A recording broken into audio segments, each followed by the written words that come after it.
Assalamualaikum warahmatullahi wabarakatuh.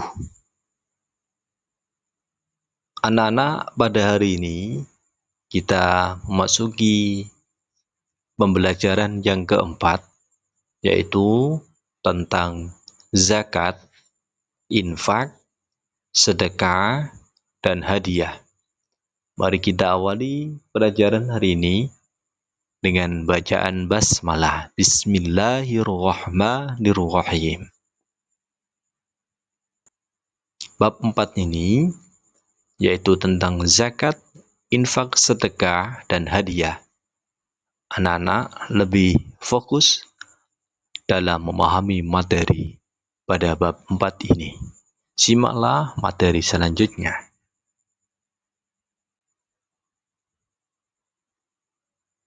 Adapun tujuan pembelajaran pada bab 4 ini agar anak-anak lebih bisa memahami materi bab 4 ini, diharapkan yang pertama, peserta didik mampu menjelaskan makna zakat, infak, sedekah, dan hadiah dengan benar.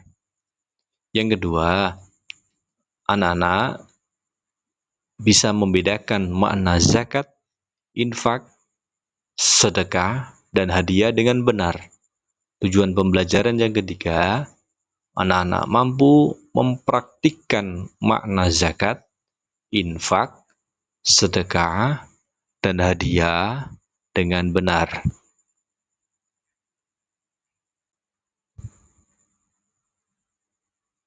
Kita memasuki yang pertama, yaitu tentang zakat. Zakat ada dua arti.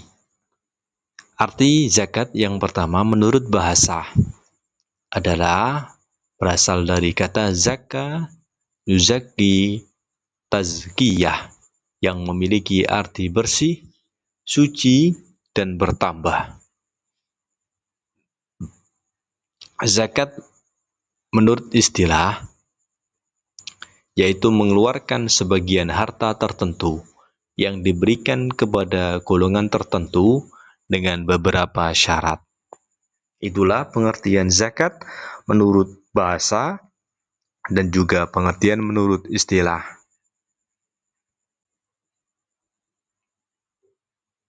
Ada 8 golongan yang berhak menerima zakat. Yang pertama adalah fakir. Fakir artinya orang yang tidak mempunyai harta dan tidak mempunyai penghasilan. Yang kedua adalah miskin, yaitu orang yang mempunyai harta atau penghasilan tetapi tidak mencukupi untuk kehidupan sehari-harinya. Golongan yang berhak menerima zakat yang ketiga adalah amil, yaitu panitia atau pengurus zakat yang bertugas mengumpulkan dan membagi-bagikan zakat. Yang keempat, mu'allaf, yaitu orang yang baru masuk agama Islam dan imannya masih lemah. Golongan orang yang berhak menerima zakat yang kelima yaitu riqab. Riqab yaitu hamba sahaya yang telah dijanjikan akan dimerdekakan oleh tuannya jika sanggup membayar tebusan sejumlah uang. Yang keenam yaitu gharim. Gharim artinya orang yang terlilit utang. Dan golongan yang berhak menerima zakat yang ketujuh adalah fisabilillah, yaitu orang yang berjuang di jalan Allah Subhanahu wa Ta'ala. Dan yang terakhir adalah ibnu sabil, yaitu orang dalam perjalanan jauh yang mana dengan tujuan yang baik dan kehabisan bekal ketika akan pulang ke daerah asalnya. Itulah golongan orang yang berhak menerima zakat. Pembagian zakat fitrah. Zakat fitrah adalah zakat yang dikeluarkan oleh setiap muslim pada bulan Ramadan, yang mana berupa makanan pokok seperti beras, jagung, gandum, dan lain-lain.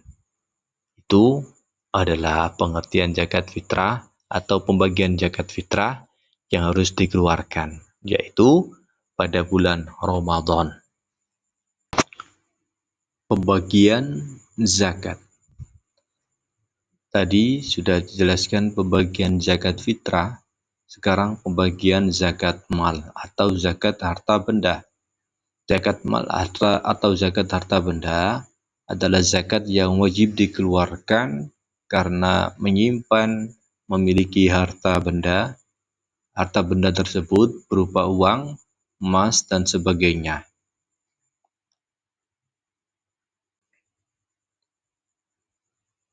Kita memahami selanjutnya adalah manfaat zakat. Zakat memberikan manfaat bagi kita semua, yaitu yang pertama, apabila kita telah mengeluarkan zakat, meringankan beban orang lain. Yang kedua, membersihkan harta dan jiwa. Yang ketiga, mendidik diri agar menjadi seorang pemurah dan juga seorang penolong. Dan yang manfaat zakat yang keempat, membiasakan diri mengamalkan sifat terpuji.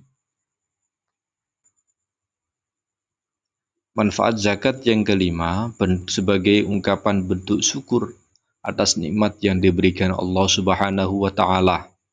Yang keenam, mengasah sikap peduli terhadap sesama manusia. Dan manfaat zakat yang terakhir, yang ketujuh, terciptanya hubungan kasih sayang antara orang yang mampu dan orang yang tidak mampu. Itulah manfaat mengeluarkan zakat. Tadi pada materi sebelumnya adalah tentang zakat, sekarang tentang pengertian infak. Infak yaitu mengeluarkan sebagian harta benda yang dimiliki untuk kepentingan yang mengandung kemaslahatan bagi banyak orang, seperti fakir, miskin, kaum kerabat, anak-anak yatim, dan orang lain yang membutuhkannya. Itu adalah pengertian infak. Selanjutnya adalah pengertian sedekah.